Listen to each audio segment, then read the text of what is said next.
యములచే మా వలన ఎవ్వరికిని అపకారము కలుగకుండునట్లు ఇతర ప్రాణికోట్లకు ఉపకారము చేయులగునన్ను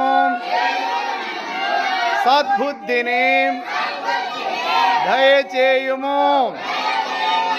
సచ్చిదానందమూర్తి నిర్మలాత్మ మా అంతఃకరణమునందు ఎన్నడును ఏ విధమైనను